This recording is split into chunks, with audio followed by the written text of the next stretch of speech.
Welcome to the Nerds Against Normality podcast. I'm Stacey Bowles, and my controller is usually unplugged, usually by Harry Bowles, who's also here and is one step away from rage quitting this podcast. Fucking do it, I swear to God. And Ben Sheridan, who's never online, he's never connected. I'm not even here presently right now. So this week we'll be reviewing It Takes Two, the legendary couples game. So I'm also here. if you don't like to listen to our nonsense before our review, skip forward half an hour. No, we've got some really serious insights this week. This week we are going really serious on you all, and we're covering some hot news.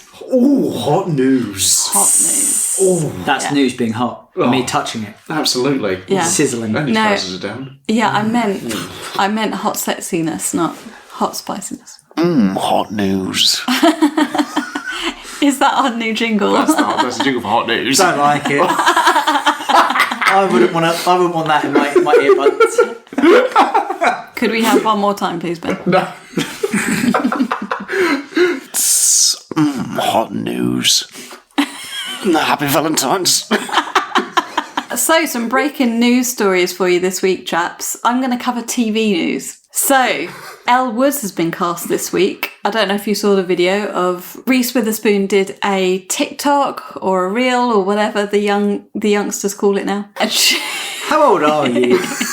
You're still fairly young, Stacey. It's called a TikTok. I'm not on it. You are currently grasping at a hot water bottle, so... Reese Witherspoon. She posted a video announced it to the lady who's playing the new Elle Woods, telling her she's got the role, because they're now doing a prequel TV show of Legally Blonde. Right, is that where Elle Woods is from? Elle Woods is the main character of Legally Blonde. Okay, I haven't The seen people were begging for a prequel to that film. 100%. You know, epic. it. You'll have to explain this to me, because again, Okay. I haven't seen Legally Blonde. I haven't seen... Or Legally Blonde Right. 2. No, there's another one? Requiem. Legally Blonder. I don't know. We're stopping immediately so you can watch it. Harry only watched it for the first time last year, Yep. and you loved it. Yeah, it's solid. Okay. It's like a 7.5. I thought the whole thing was about her becoming a lawyer. Correct. Out of spite. So why is she... What's the prequel going to be about? Well, it is about that, but it's also about Elle is just such a very girly character, but she's also a very heartwarming character that brings people together, right? What's Is how I her- would describe her? What's her specialty in law? Oh. Kicking ass and taking names. Taking names and taking arse and kicking names. Exactly. She does a bit of everything. I think in Legally Blonde too, she actually defends dogs Well, because of Bruiser. that is unrealistic. You can't be a lawyer of every single thing. You can learn every single thing. You have to, but you have to specialise. So what? Absolutely not. No, she does a bit of everything. And the lady who's playing Elle is playing her? Woods is Lexi Mindtree. I think she's relatively unknown. Okay. I've never heard of Lexi Mindtree. Next big question, is she blonde? She's blonde. And She's the doppelganger. yeah, she looks exactly like her. And also in the video, what I love most is they're both wearing like bright Barbie pink. And her reaction to it is so Elle Woods, am I right? Yeah, massively. To the point where when they're filming it, you're going, which one is she? No, I do need to see. I've heard good things about it. Everything's coming back now. You know, Freaky Friday's just also wrapped. Yeah, Nostalgia but we're getting into the vibes. points where like they're the films that I remember because they're 90s films. So they're hitting. Does that make sense? They're hitting me differently than like people who were like grew up in the 80s and like, oh, we're getting that sequel, we're getting this sequel, like Beverly Hills Cop. And now I'm like, oh, well, I get Freaky Friday now, and I get Mean Girls. Thing is, they don't seem that old, but then I guess because They are. yeah, They are They are. old. Yeah. Alright. If But it's not- before the internet, it's old. ouch. We just put the full web search on the thing. Spelling Do you out remember that? W, Yeah. W. No, it's 3 W's. We've got we've got younger viewers, but there was a point when you couldn't just Google because Google wasn't a thing. No. Google came around in our time, so it had to be like, if you want to find out more about this gig or this whatever's going on there, go http:// www. And by that point, I don't know. And it'd be like at your local library. Yeah. You wouldn't just have a PC at home. yeah, That'd no. be ridiculous. And I'd already passed out. I'd be asking Jeeves, not Google. Remember Ask Yeah. Jeeves? And this is a Still prequel. going strong, mate. No, he isn't. Yeah, I bet he is. I'm going to find out right now. All right, ask Jeeves. Ask Jeeves is not a thing. In Bullshit. fact, Is it Yahoo? When I've Googled it, one of the questions is, why did Ask get rid of Jeeves? What's Ask? Ask is The AI that took over. He got a great severance pay though. I remember the ad. If there's anything you need to Lara know. Croft locked him in a freezer. Still I remember there. the ad. If there's anything you need to know, just ask Jeeves. In other news, Dragon Ball Daima has just finished, I think. Right. No. It's still going. It's still going. These are the searing journalistic insights you come to this podcast for. 100%. Wonder why we don't do news. I've done all my research. Wonder why Over. we don't do news as often as we say we should. Anyway, at whatever point it is in the story, because we're waiting for the English dub, they've just revealed Super Saiyan 4, which has previously only been seen in Dragon Ball GT. So by having it in Daima, it means it's officially canon. Do we have a design of it? Was there a picture? Yeah, it was. Yeah. It was literally in the episode. And is it the same? Mostly. Is it the same kind of It design? has red eyebrows rather than black eyebrows. Yeah. Okay, I like that design. Yeah. It's good to see that they acknowledge it, It's interesting that he's harked back to that GT though. especially seeing as he's dead. And in my own research that I did myself with absolutely no assistance whatsoever, it's been so popular that it's crashed the country rolls. Country rolls. That's huge. That small pub in the West Country has crashed it. Oh my god! It crashed the entire country service. Tokyo like Japan into a complete blackout.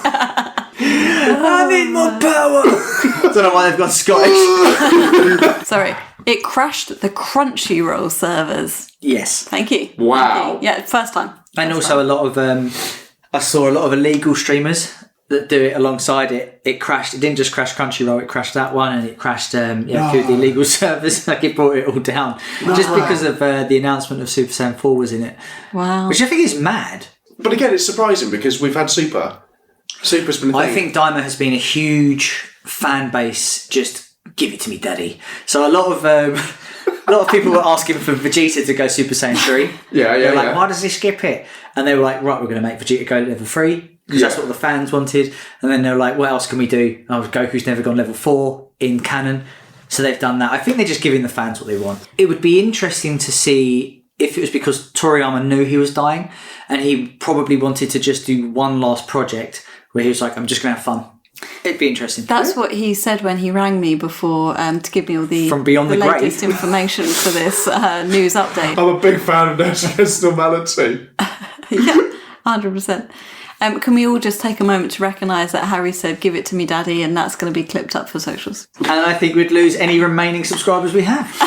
Or gain a lot of them. More. Oh, and my final bit of hot news for you is they announced this week that Alice in Borderland Season 3 is going to be released in 2025. And they did a little image of a huge playing Joker card. I saw that. Popped up on my feed. It looks... If you just showed me that without context, like I didn't know what it was, I would have watched it. Because again, I don't know it. Is the big deck of cards in the sky, is that just more of like a symbolic thing, or is that actually what it looks like in the show? Did they look out and see a giant pack of cards? So in Season 2, they start to introduce the giant cards and there are blimps flying around with the giant cards. And I really need to it watch sounds that show. mad, but it all makes sense. I do need It's to better than watch Squid Game. Yeah, it Hot is. take. It Hot is. take. Yeah, it is. Ooh, hot. Take. Give it to me, Daddy. Yeah, and at the end of Season 2, some of the remaining players are in a hospital recovering, and you think that they've exited the game. Spoilers, exited the game. Thanks, mate. Halfway through that bit. But they're playing cards on the table, and one of them flips over a Joker card. And now, obviously, that's the image of the Season 3. Have they had the Joker card in it already? No. So this is like a brand this new... is all new, yeah. And the last 2 seasons got released in December, so they haven't announced specifically when this year it's going to be, but if they follow suit, hey, Oh, I don't get it. it'll be in December. So Nice. that's super exciting. Fantastic. And that, chaps, is my news. Over to Ben for the sports. Thanks, Stacey. Ben here with sports. So on the sports, we've just had the Super Bowl. The thing that a lot of people check in to see the Super Bowl is the halftime show and also the trailers that come with it and the announcements, because all eyes are on the Super Bowl at that time. So I thought I'd really quickly go down some of these, just to ask about your thoughts and which one of these might have been new and which ones aren't. So we kicked off with Novocaine, which is the new Jack Quaid film about a guy that doesn't feel any pain, goes after his girlfriend, and that's sort of basically the whole shtick of it. I don't know if this is based off anything. The trailer makes it sound like it's based off a comic book or something. I felt that vibe. Because they call him Novocaine in it, and I was like, oh, maybe this is maybe it's just a spin-off of something or an adaptation, but I don't know. What do we think? I was intrigued. I would go and watch it. I think I would have a good time with it. It's a bit of me. Yeah. Yeah, I'm the same, and I'm surprised by that because I feel like poor old Jack Quaid's been typecast as a superhero-esque character, but it looks... He's in a horror film at the moment. Oh, is he? Oh, Companion, isn't it? Yeah. But we should go see that. Fair enough. Yeah. But it looks fun, and I really like him. I think he's lovable, isn't he? Yeah, I think he can play this very well because he plays a bank manager in this that doesn't have anything interesting in his life, and then just switches. And it's like, this is kind of Huey's story again. Yeah. But you played Huey very well in The Boys, so I'm happy with it. Yeah, I think it'd be a fun little romp. They also had Amber Midthunder plays the... Amber what? Midthunder. That's her name. That's her real name. That's her name. It's a Fuck great off, name. mate. That's a great name. And I think I know what... I've got a name like Bowles. What's your name? Midthunder. So what we're doing now is we're starting a poll on the socials for what is Harry's new surname. Doesn't apply to me. I will change it by default. It's fine. We will legally change it by default. If we get 500 listens on an episode. Yeah. So Amber Midthunder is in it, who plays the love interest, who was last in Prey. Oh, was she Prey Girl? Yeah. Next up on the list, this is in no particular order, it's not in order of when they were announced, but the longest trailer was Thunderbolts. Yes. And I saw the first one, didn't really think anything of it. This trailer is much better. I think this trailer looks a lot better. And what? I haven't seen the other trailer. So the other trailer is just kind of a tone. It's like a tone one, but it's more. It doesn't show you a lot, and there was a thing of like they didn't show you the threat that they're facing or any of like the big action set pieces. That it was just like them and like here is the team you're going to be with for the next film, which is fine. But there's a lot of people in there which are, no offense to Thunderbolts, there's a few people on that team you could either take or leave. Like Taskmaster is in it. Fine. Alex Horne. Now that I would love it. Oh, but it'd have to be there. Save the universe, your time starts now. The Thunderbolts are Marvel's version of Suicide Squad. They're the renegades who, like, if the Avengers can't be there, they call them. Don't really know where they would be at this point because the trailer seems to imply that... The trailer implies that they're not there anymore. But the threat looks cool. Yeah, they don't reveal who it is, right? I don't know, but they did have the cool shot where he stopped Bucky's arm. And ripped it off. Yeah, so I was like, that's pretty cool. And put it in the dishwasher. That is very good. Love Which means, confirmed, Bucky's arm is machine washable. Yeah. After he has a wank, he just puts it in the dishwasher. Why would you? Never mind. I wouldn't use that arm. No. You are rip it off. You are one wrong move. From being a eunuch. Unless he was left-handed originally, in which case... That's the real plot of this film. You can try it. You can try all you might, but it's not the same with the other arm. It's just not the same. No. Next, he has a mechanical penis attached. Which also goes in the dishwasher. He's like knocking on Wakanda's door like, what are you here for? Oh, I ripped it off. Oh, come on, mate. Let's get you a new willy. Seal off the city and get this man a knob. Bum, bum, bum, bum. What did you call me? I'm excited. It looks a bit more... I don't think it's going to be what they think it's going to be. I think the trailer makes it look so it's very like gritty and very like down to earth. It's just going to be like the 18 rated one where you're allowed to do whatever you want. I don't think it's going to be like that because it's still a Marvel film. But I would like this just to be its own side spin story. Doesn't affect the main plot in any way. Just give me some good action and some good banter and I'll be quite happy. I have no interest in this film whatsoever. It's the Marvel fatigue. Do we need this film? Yeah. I don't think this film is massively necessary. I think you could say that about a lot of Marvel films. Yeah. Like how many years now have we said Marvel fatigue? But yeah, that was Thunderbolts. Next one we had was Mission Impossible: Final Reckoning. Tom Cruise runs everywhere. Mission definitely possible. Definitely possible. They say that every time. Mission Impossible is like, it's actually quite doable. Doable. It's hard, but it is doable. But yeah, it's a 30-second trailer, shows the big stunt in this, which is he's going to be hanging off the side of a plane again. but this time a smaller plane. Get a new thing. Yeah. So boring. God, me and Harry were watching this like, oh, boring. I could do that. I did it. Yeah. I just didn't get a film crew to show it. Yeah, you've been on a La-di-da. Ever been on a Ryanair flight? Same thing happens. Looks fine. Like, there's nothing much can gleam off it because it's 30 seconds. It's just going to show like the tone. But seems fun. I'll go watch it. You're not the biggest Mission Impossible fan, are you, Harry? No, I watched the last one, which was Dead Reckoning 1. Yeah. And because that one bombed, they decided to not call this Dead Reckoning 2. Yep. They changed the name. Which is the same as 2. Next one we had up, I think this was the best trailer, Lilo and Stitch. Oh my god, that was so good. It was so good. Lilo and Stitch is going to be live action. It looks fine. I mean, we can't glean anything from it, but it's a good trailer to do for that. I don't think Disney are making this. Because that was an original idea. They didn't do a shot-for-shot remake of the film that's already come out and is beloved by millions. So the next trailer was How to Train Your Dragon. It's really annoying because this should be good. I would like to be excited for this. And I watched it and I'm just like, there's nothing. Angered me more than anything. I did. Wait there. No, it's not rant. It's not rant territory. It's not rant territory. He's not ranting. It sounds pretty ranty. He might. Not yet. It's not yet. No, it's not happening. No. Shut up. You'll force me. You'll premature rant me. I don't want a premature rant all over the podcast. I said it when we was watching the trailer. Like, is this a trailer or is this the whole fucking film? They revealed the big bad, which if you've seen the original, you know they only see that at the very end when they fight it. And the end shot in that trailer is when it's flying upwards and Toothless is flying upwards and then dives back down. Like, it's the end shot in the film. And they just showed it in the trailer. Nah, fuck off, DreamWorks. Maybe it is a bit of a rant. And that, ladies and gentlemen, was Harry's rant of the week. It's not my rant of the week. I'm cutting this. It's one of the best trilogies after Dark Knight and of course and like The Matrix. And well, The Matrix is kind of midway and Back to the Future's way down there. Make a remake. Come on, lads. I'm bored.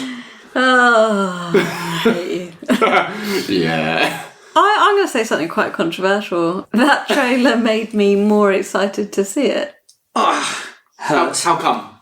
I'm genuinely curious because I would like to, I want this to be good, but I'm just curious. I think it just, I can't really explain why. It just looked really good. I think. Are you trying to get me to rant? No. Are you trying? Are you poking the bear? Harry. Happen.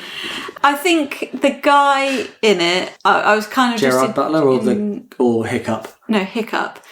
I was kind of intrigued to see his performance of it, actually. And then when they introduced some of the other characters and his friends at the end as well, I was like, oh, actually, I wouldn't mind seeing the friend looks exactly like the brother and sister. Yeah. He looks identical. Yeah. I don't know. I can't explain why, but for some reason it just intrigued me a little bit. I will watch it. I too will love watch this it. franchise, but it just angers me a little bit. Yeah. I think it's also so like recent as well. Like in terms of like the mind's eye, like How to Train Your Dragon isn't that old.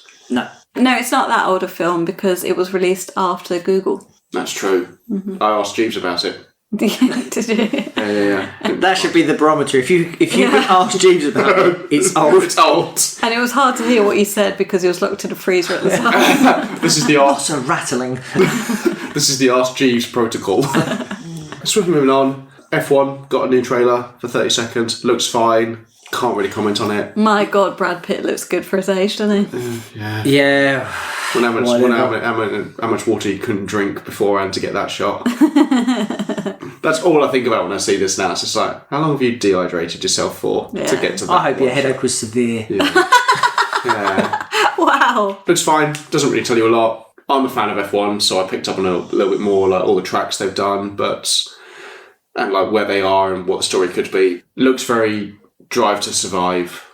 So I can't remember what you said. Is it based off of a true story or is it just a generic F1? It's generic new. There's a team in F1 and he comes out, Brad Pitt's character comes out of retirement and he says, I'm so thirsty. But I'm so ripped. It's like you're gonna have to stop drinking water for a little while longer. Get in the car. And it's gonna be about him trying to train the other guy and like be a good driver. But it looks very dramatic and what people think F1 is and isn't. I'm sure fans who aren't fans of F1 will like it. People who like F1 are gonna be like, Yeah. So just another F1 film. Yeah. We sound really negative on this, and I don't want to be. Moving on, we got Jurassic World Rebirth. Yep. Got his trailer. Seems good. I'll watch anything with Scarlett Johansson in. I will watch anything with Scarlett Johansson in it. I'm really excited about it, actually. It looks like hark back to when it was good. I'm cautiously optimistic, but I do feel we've seen this film 4 other times. I don't feel we needed one this soon, but I think it's enough of a shake-up that it looks good. Yeah. So far, each first film of a trilogy has been good. Yeah. So that bodes well. Yeah. Jurassic World was good. It was a good film. I liked it. Yeah. I mean, not all the films in a trilogy can be as good as all the Matrix films. Are we going to go on about this every time we bring up the trilogy? Because every single time I'll just do the trigger words. I feel the rant. Rebirth. Looks good. There's been some still images of the made-up dinosaur, the spliced DNA, and apparently they've taken inspiration from the alien, the xenomorph. They've made up a dinosaur? Yeah. Why? Because dinosaurs aren't cool enough on their own. But do you know what I mean? This is what I said when I'm cautiously optimistic, because they need to go to... Because the whole story is they go to the place where they put the dinosaurs they couldn't put in the park. It's too dangerous. Too dangerous, man. Oh, this one's got a knife. It's got a shiv. And it's like they spliced all the DNA, and it's like, okay, so we're taking sort of the concept of Jurassic World 2, best one, better than 3. Jurassic World 2? Jurassic Park... alright, Jurassic Park's its own classic, but... You said that, and then you looked at Harry like, oh, this is going to set him Because off. he and I have a very spirited discussion. Well, the only things we ever disagree on... World Park. Just for the listeners, Harry's also looking to Ben to be like, if you say another fucking word... Yeah, he and I have a slight debate about which Jurassic Park... It goes 1, 3, 2. It goes 1, 2, 3. It does. I mean, that is how it goes in order, yes. I'm not disputing that. I've got a missed call from Anthony. Call him live on the podcast.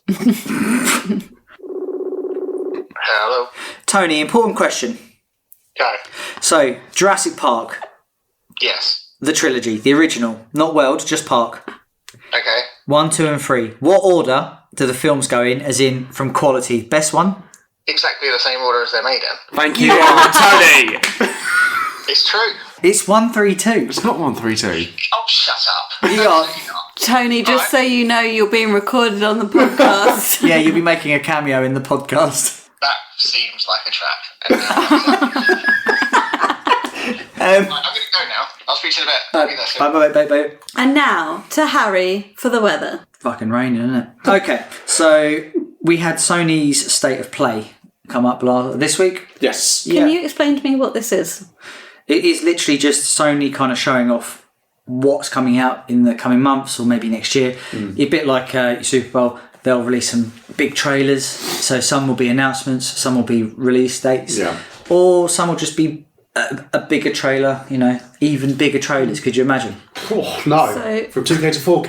That'd be stupid. So there's normally 2 times in the year they announce things. It's the State of Play, which is their own thing, and usually Tokyo Game Show, who are probably now trying to reset their servers because of the bloody Super Saiyan. Dragon Ball's crashed the whole of Tokyo. There's a load of them with their keycards trying to get out of the office, like, oh! So I'm just going to go over some of the trailers that come out. There was a lot of trailers, and I'm going to miss some. And if you're offended by that, I don't care. So the first one, which I thought was quite interesting, was the first gameplay trailer of Onimusha. So Onimusha 4, which is a continuation from the PS2 games. Which, if you listened to our previous episode when we were talking about top 5 PS2 games, that potentially could have crept in there. That could have, yeah. Great games. Yeah. Great games. Surprised it's taken this long, 2 generations to make a new one.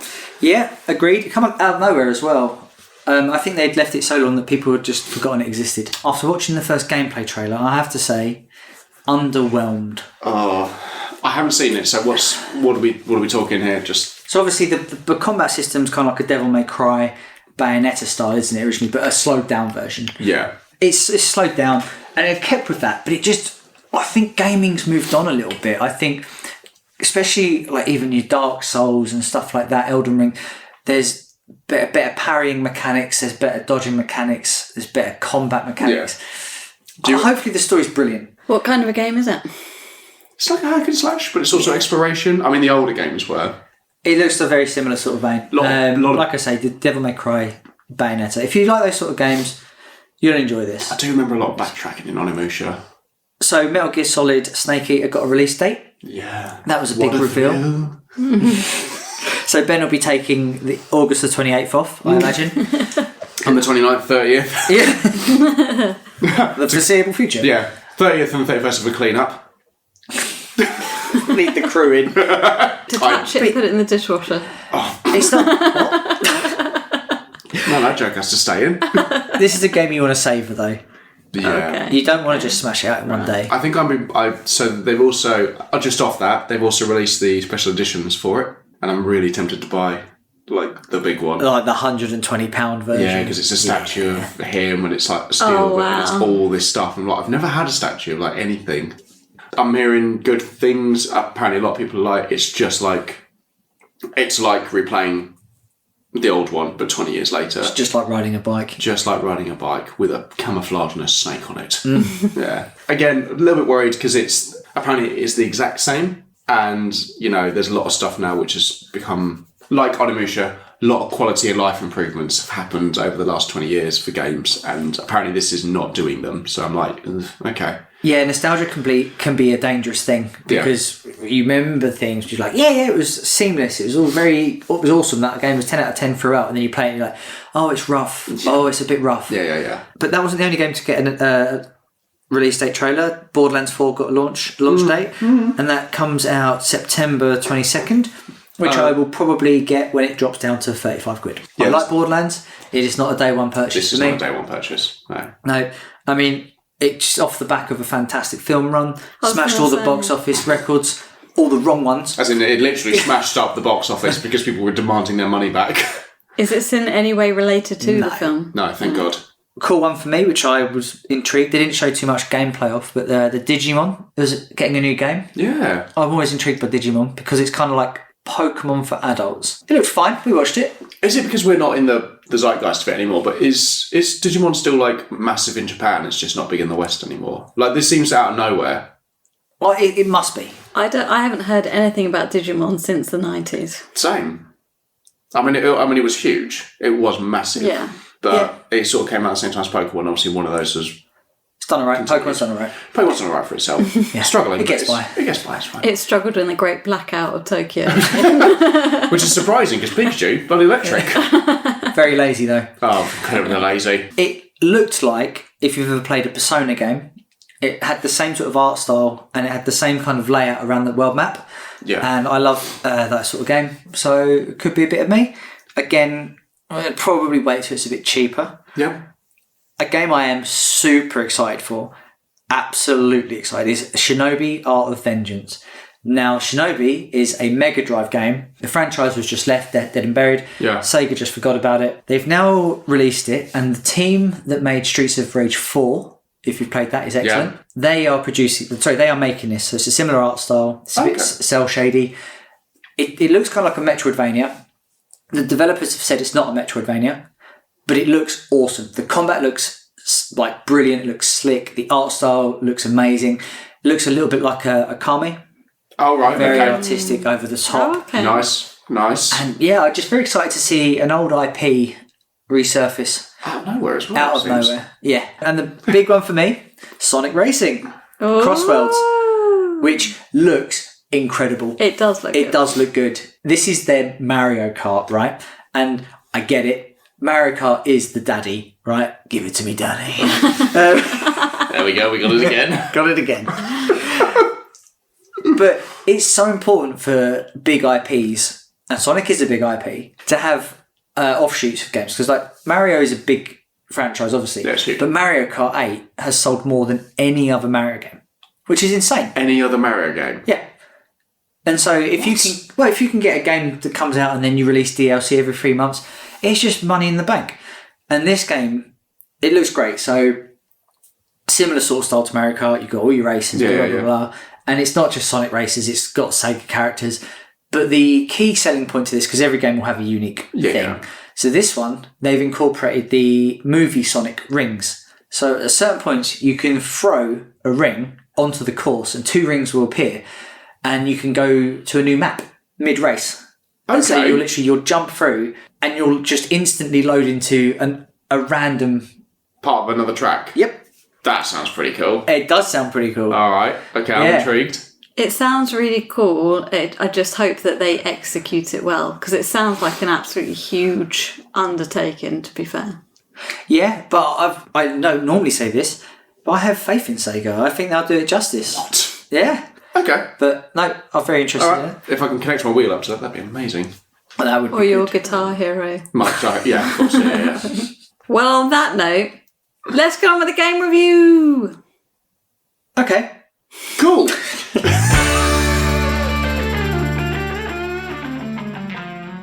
Obviously, we're going to be going on to the review, so I thought I'd start with a little thing from the game. It takes two to make a thing go right. It takes two to make it out of sight. Hit it. And that's from It Takes Two, a song by Rob Bass and DJ Easy Rock in 1988. It takes two, baby. I was trying to find that one, but I couldn't find the lyrics in time. And I frantically was Googling the search history now. My algorithm's gone. Did you ask Jeeves? I didn't ask Jeeves, no, he wasn't available. He's got his time off. It Takes Two, we're going to be doing a review of. Now we're going to do the same format as we did for the last game we reviewed, which was Final Fantasy Rebirth, in that I, Ben, have not played the game, but Stacey and Harry have. So I'm basically going to be asking them questions about stuff I'm curious for with the game, and then we're going to be going through a couple of categories, like your gameplay, your story, your audio-visual, a few little facts, and then I'm going to see if we can give it a NaN approval. Little few facts about the game. It's available on pretty much all platforms. It was originally released on March 26th, 2021, so it's a fairly new game. It was developed by Hazelight Studios in Sweden. Previous works include, the big one for them before this was Brothers, A Tale of Two Sons, and then after this was A Way Out. Correct me if I'm wrong, they have a big emphasis on co-op. Yeah, I would say. We've completed all of these. Because I played Brothers and I played A Way Out. I just skipped this one, sadly. So I thought we'd start with the gameplay. Big one. The big one, which I'd say is the thing that which you want to judge a lot of games on, personally. Gameplay's huge. So from you two, gameplay-wise, what is the core mechanic of this? Kind of a platformer, but also not. I would put it in the platforming category. Yeah. Okay, so the gameplay, especially the co-op-wise, they normally designate per level some kind of gimmick. Yeah. So in one level, I've Cody and May. Yep. Cody has a nail gun, and May, and he has the nail gun, and she'll have something else. She had a hammer. She had a hammer. So you could literally fire the nails, and she'd hammer them in. So the whole gameplay mechanic is around you need both of you to be able to play it. It's not a one-player game whatsoever. Okay. You literally can't play it one player, and it relies on you. And is every task based around something? Or every part of the game, every level has is its own based around gimmick. that sort of thing, but it's one complements the other. I think every level is different, but I think part of its charm is that although it's always different, it always gels together really, really well. Mm-hmm. I love you both very dearly, but sometimes playing any kind of co-op game with either of you can be very stressful. If you had to play a co-op game with which one of, if you had to play with one of us, who would you pick, Ben? It's basically stress versus ability. You'd have a better time. I'd have a calmer time with Stacey, but I feel like you'd then get stressed. Yeah, but I feel like I feel like I'd be on the receiving end of all Harry's abuse, but the game would be done quite quickly. One of them you could, as Cody, you could shrink, make it go big. Yeah. There was the microphone and the shield. Yeah, she would sing. For instance, in one level, Cody gains the ability to rewind time. Oh yeah. And May can replicate herself. And there was one where you had the sap gun. You'd absorb the sap and you'd shoot the sap. Oh yeah. Mm-hmm. The magnets were good. Yeah. Grappling hook. That's where we both what I'm thinking. So yeah, I think even though they were different in each of the levels, they just worked together really well, and it always felt really fresh. A lot of mini games in this game as well, I've heard. Yeah. Yeah, and that's the only point where it's competitive. The whole game is designed around cooperation, working as a team. But to keep it interesting, each level has 2 mini games tucked away, and they're stupid. It'd be like button mashing for tug of war, or it'd be like a shooting range, and it's like don't shoot the friendlies.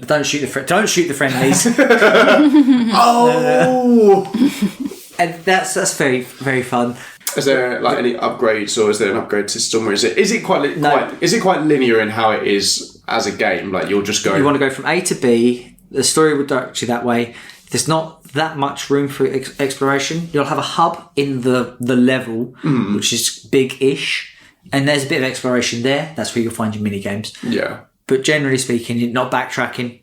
You're not going, I had the nail gun in that level. Maybe if I use the nail gun here. After every level, you lose the ability to use.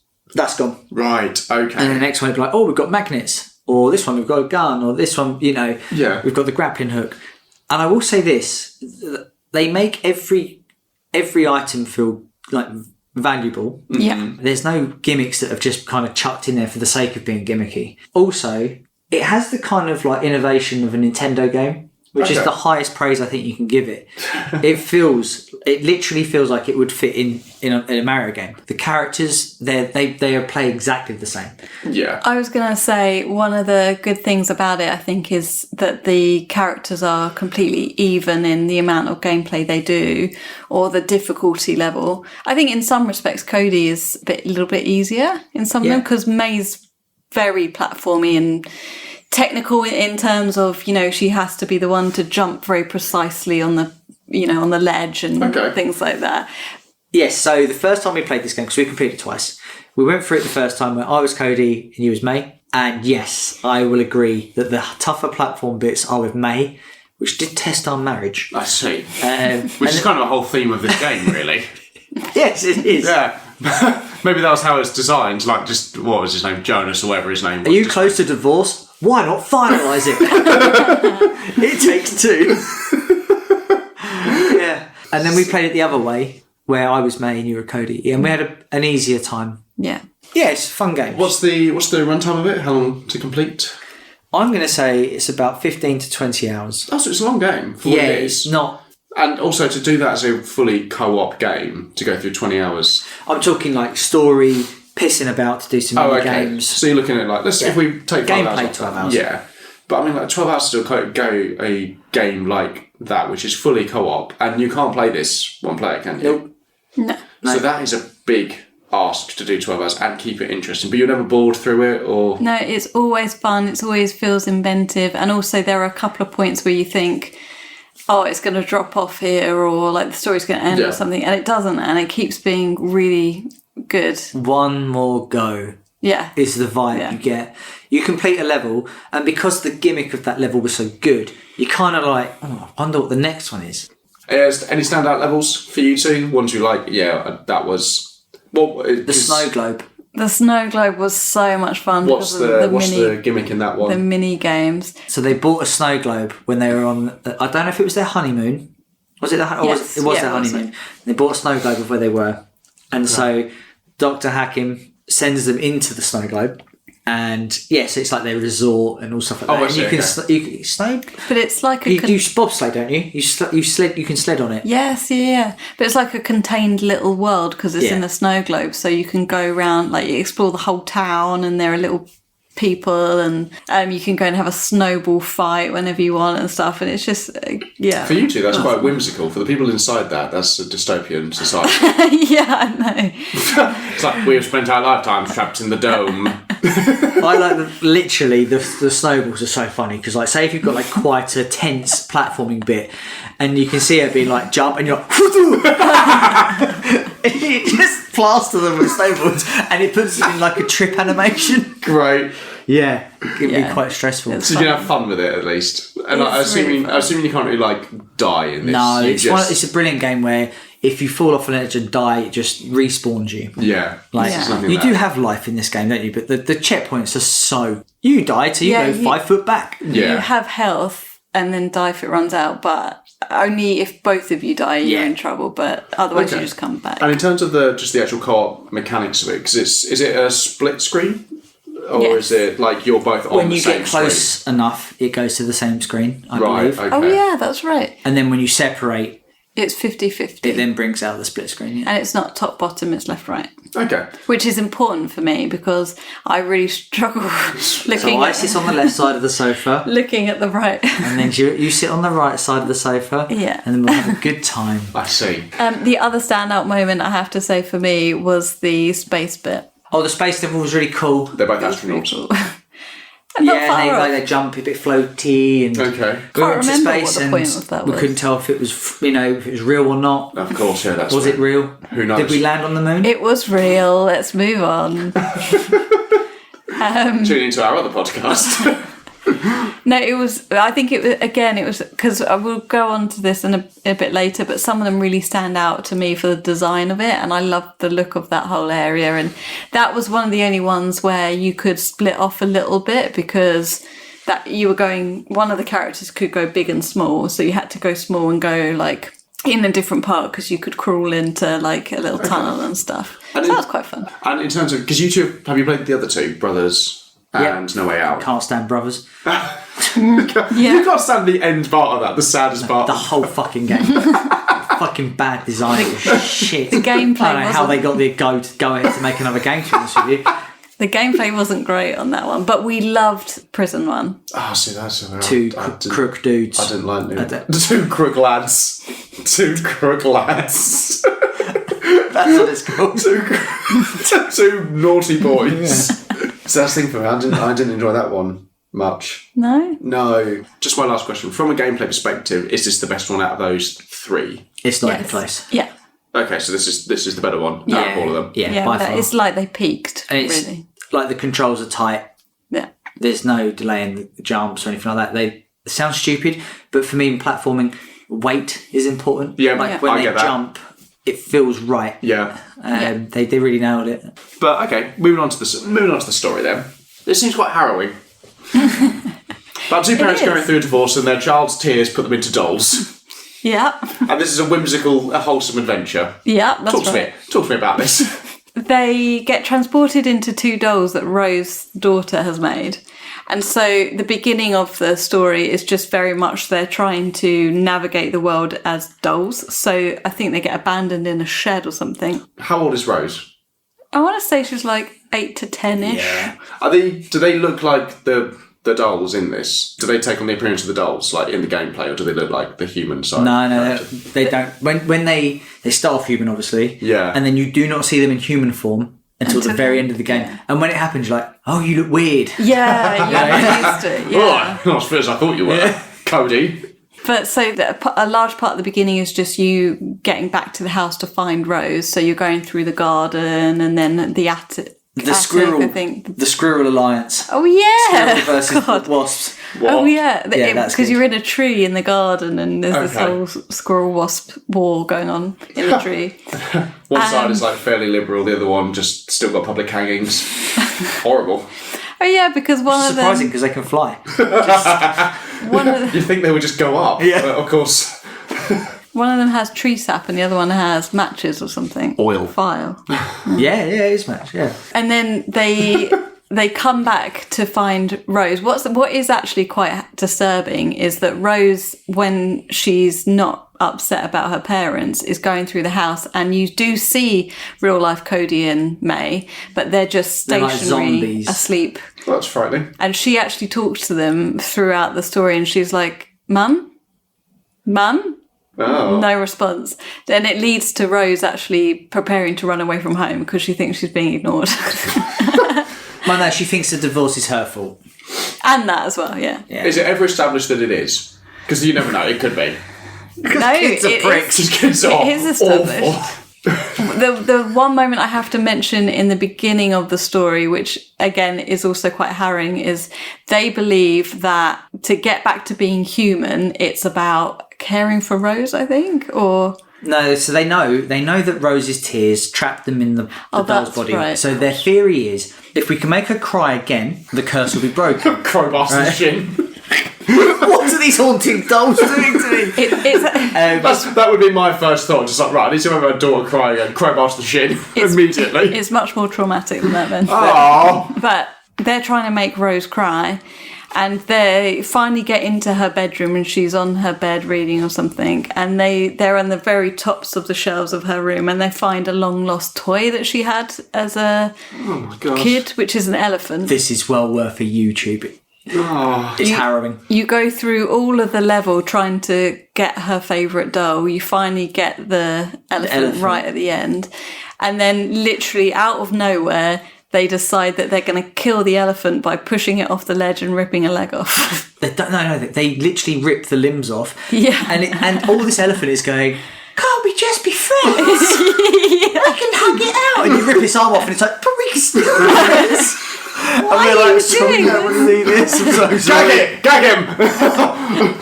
I'm starting to regret our decisions. Yeah. I mean, to be fair, I assume it's like a nice long shot where it just falls off out of view, and then I suppose for me would have been like, whoa, talk about a bloody elephant in the room. Nice. And then you're still holding his limb, like, oh yeah. Are we the heroes of our story? Honestly, okay, so when we got to that bit, and I think like everyone that's played it was silent. Like we were just shell shocked that it had happened. It's a kids' game. No way. Does it work?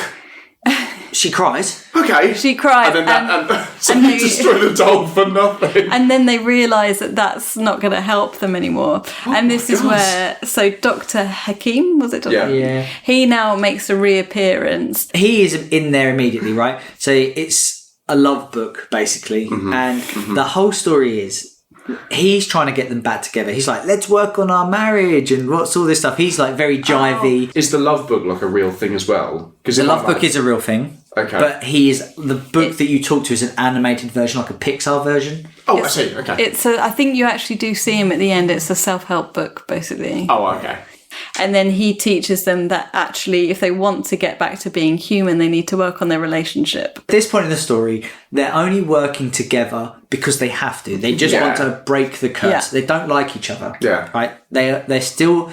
It's not like, we're going to get a divorce, and then they turn into dolls, and it's very much like, but if we work together, we can fix things. It's purely... They are like, I don't like you, you don't like me. Yeah. And it is a journey of why they love each other. So when they're in the shed...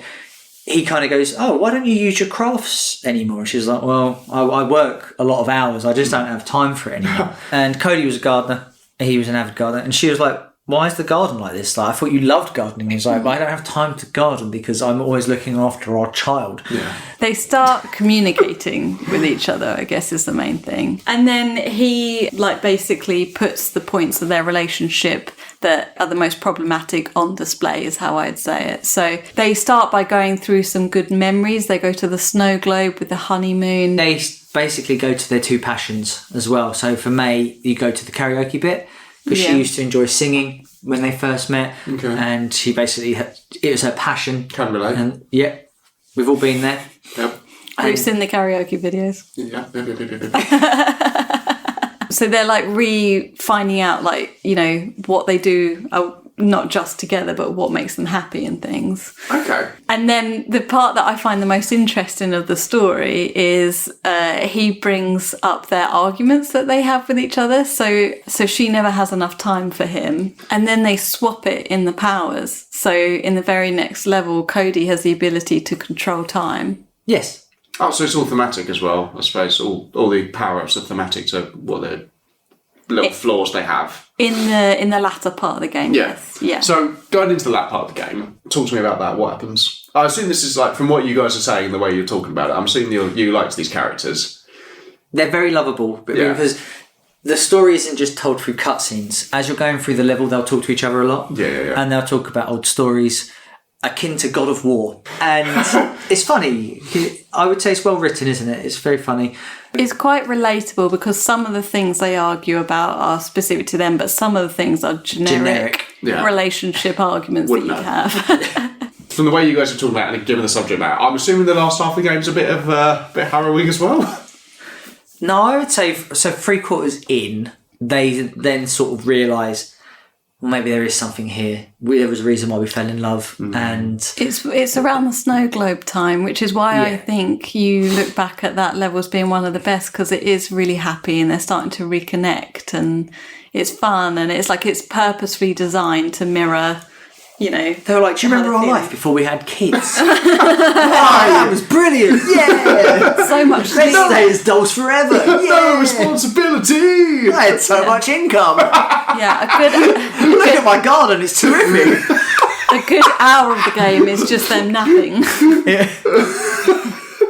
So, spoilers, they do end up falling back in love with each other. And Dr. Hakim does his magic. And that they then wake up at the end. You don't then really see what happens, but they go and get Rose because she's run away from home, and then that's it. That's the end. Straight to the adoption centre. I'm really sorry. Your elephant fell off the shelf about a couple of hours ago. We have some news. This sounds a lot like a Pixar film. Does that make sense? Like if Pixar made this into a film, that's exactly what it would be like. The developers actually summarised it. They got questioned about the art style because it's unique. It's its own kind of art style. It's not cel-shaded. It's not classic 3D animation. It is a bit Pixar-y. It's the best way to describe it. Yeah. Okay, actually, you brought up a good point there. Art style. So let's move on to that. Art style and sound. So you say it looks very Pixar, but are we talking like stylized? Like this doesn't look realistic, I imagine. Stylized proportions and that sort of stuff. Yeah. It's not. There's no realism. I'm not even like the house and stuff. You can see what they're going for. Like we're not playing. Like you're not playing God of War here. Like in terms of realism. No. They're so fucking ripping a squirrel in half. Oh, he's already dead. I am all for it. Fair enough. You can see what they valued in the game, I think, because they don't put that much effort into the realism sections. So the people don't look I tell you, so their dolls and the levels look brilliant. Beautiful. But the human characters, Rose and the mum and dad, when in their human form, terrible. Yeah. Really? They just couldn't figure it out. Oh. They look a bit uncanny valley. Oh, a bit uncomfortable, aren't they? Is that just because they just don't, the human models don't gel with the art style they've got going? Maybe. It doesn't look great. And I'm going to sound a bit nerdy here, but the frame rate holds up. It's really well. It's smooth. It doesn't drop frames at any point. Yeah, but I'd hope so with a game like this nowadays. So it looked good, ran steady, apart from like horrible humans. Yeah, and you just feel like, oh, what am I bothering to save them? Just fucking die. Car crash. The dolls themselves look really, really cool. So May's hair, for example, is like clearly rope hair, as you would like make a doll kind of thing. And her skin is wooden because she's obviously a wooden doll. And it looks really cool. And Cody has a leaf, I think, on top of his head. Sprouting out of his head. Yeah, looks really cool. Would you not make as big a concern if your 8-year-old was making dolls that looked like that? I mean, questionable if they're voodoo dolls. Hi, mother. I just feel like any young kid making a doll, like, because it's different if it's like, like a crochet. Just give it an iPad. Yeah, give it an iPad. Like any other good parent. Like any other good parent, let it be on the iPad from like the age of 2. Have you seen the doll I made of you? Not yet, but I do have this. And when I cry, you're gonna. I do have this terrible pain in my tear my Sonic thing. Thing is, though, I'm ignored in my human form anyway, so it's no different me being a doll. On the sound design, I don't think there's much to say about it, to be honest with you. I don't remember any of the music or the themes or anything, apart from one level, right, which we've already mentioned, which is May's singing level. From what I remember, that's the very last level that you play. And she's, like, her power, I think, is she can sing. Sings, but then it's like a really loud kind of vibration. And right at the end of the game, that's the only time that you separate as characters, and it's only May that walks towards the stage on her own without Cody, and it's a bit weird because it's like, oh, we're not together anymore. Okay. But the sound in that level, because it's all music based, I really remember it well because it was very like bassy, and it like again. Next door would have hated it. It matched so well. You mean the construction from next door? I'd be getting a text. You would be. Immediately. But again, it matched so well to that level of the time, and it made you feel like good, and she's enjoying it, and it's a powerful moment. Is it an original song that they made for the game? I sent to Sandman.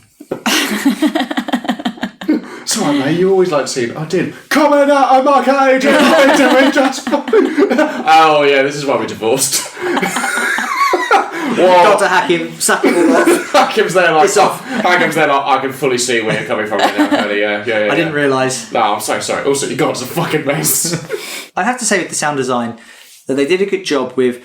So when you're in the snow globe, it does feel wintry. They make it feel wintry. The sound is very Christmassy. And when you're in the garden, it's a bit more... It's going to sound a bit weird, but like buoyant. Like, yeah, I get you. It just they matched the music per level, I think, quite well. Okay, nice. And I think that's the best compliment, that it just suits. It all just works together well. Mm. Well, speaking of ratings, what are yours? Do you give it an approval? I can't give one because I haven't played it, so I'm starting the questions. So if you two don't agree, we go to a tie break, and I don't know what happens there. 2 enter. One leaves. Where are we entering? Viewers decide. Do you give it nan approval, Stacey? Yes, I do. I give it 100% nan approval. I think. You can only do 50% because there's two of you here. Oh, okay. I'll give it 50%. She speaks for both 50 of to us. 100%. That's fair. Yeah. Harry disagrees, but fine. We compromised and we agreed. All right, fair enough. We listened to Dr. Hakim and he said that it's just better for our mental health. I see, fair Why enough. don't I just listen to you? I don't think that's a very strong relationship. Good foundations. Good foundations. Always good to build them on sand. No, I think the gameplay, matching with the story, matching with the looks of it, I just think this is probably the peak of what a good co-op game should be. Ooh, that's high praise. But I think this is a great couch co-op game that you can easily play together, and I've seen lots of reels of couples playing it online where one of them's waiting for their other half to like do this level, but I think it's just real fun. We played it twice as different characters and I would play it again. I loved it, absolutely loved it. Okay, and Harry? Oh, I can't recommend it enough, to be honest with you. I think if you're looking for an not easy, but an accessible game, couch co-op game, I think it's brilliant for couples because it's a game where you can only progress so far on your own. You'll only be able to get so far before you become a puzzle where you need both parties. And yeah, I think it's just wholesome. It's good stuff. Like I say, it looks good, plays well. I don't think you can ask for anything better than that. Okay. Well, when I eventually, if I was ever to, eventually time the last, I'm sure eventually I would play this game and I might enjoy it. Until then. So, all right, unanimous. Unanimous. Ooh. I'm sort of. Did you just do a gear shift? I did. I'm trying to do sound effects for it. I don't know if it's working. Oh, daddy. Hot chat. I actually had a little look at that. I did some research, and how this got made is actually not weird, but it's a bit more interesting because the people who published this are EA, notorious for not wanting to go for this sort of game. We all know how EA are. Ooh, EA are. With a game here. Live service there. So EA actually published this under their EA Originals program, which I had no idea existed. So they were able to have full creative control of it, recoup almost all of their development costs, keep most of the portions of the profits, and also EA, in a move out of nowhere, introduced a Friends Pass system for this game, which meant you could send a copy of the game to your friends so you could play together for free. Wow. Who infiltrated them? Who the hell is in EA right now? I don't think they're in there That anymore. would never happen. No, it's not going to Can you fly. imagine that for like one of the other live service games? Like, I don't know. You imagine FIFA or FC now. Can you imagine if they just sent that to you could send me a copy of it for free? Do you think that because this has done so well, it might encourage them to do other... I would love Yeah. love to say yes, but that will not happen. Okay. I think because this is meant to be like their indie branch, they're allowed to take a few more creative risks, but I don't. Fucking sold more than most of their mainline games. Well, I was about to say, so how many copies did this sell? So I'm not going to answer, I know. You know it. I don't have any idea what the benchmark would be here. So. This would have cost a few million to make, potentially. So this is worldwide. How many copies? How many copies now, as of time of recording, which is obviously 2025? Okay, let's go with, 500,000. Okay, so close. 20 million. Well, over. Oh, wow. Over 20 million. It was also it also destroyed at the Game Awards. And not that that's EA important. Won the game of the year. EA won the Game of the Year. Yeah, it's mad. Wow. And also, if you two really enjoyed it, there has been a feature film which has been announced. And will be on Amazon Prime, apparently. Have you seen who's associated with it? Who? Dwayne The Rock What? Johnson. As Cody. Well, so he's No, as Rose. As the elephant. I don't think he'll be Cody. I think he'll voice... Dr. Hakim. Yeah, Okay, that's fine. that's fine. Jack Black would actually, again, be a good Cody, Yeah, I he would. think. So, yeah, Amazon got the rights to it Yes, they did. a little while ago. So, rumoured to direct it is Pat Casey and Josh Miller, who made Sonic 1, 2 and 3. Ah, the Sonic reference. He got it in there. I got it in there. Keanu Reeves will be playing Rose. Revenge, Guac. You're a colourful bunch of dolls. That got announced, I think it was 2021. It got announced 2021. They've only, and like most film projects that are based off games, it does go through a lot of like development hell. But this apparently has been picked up, and it'll be an Amazon Prime original, which is easier to make in terms of a studio system because you don't have to release in cinemas. You just put it out on a streaming service. And generally speaking, the stuff they bring out is decent. Yeah, it's so not bad. I have faith. And the story's so good, so I think just copy and paste it has potential. Right? Yeah, which is ironic because I just spent the entirety of the catch-up saying how much I hate people doing that. Yeah.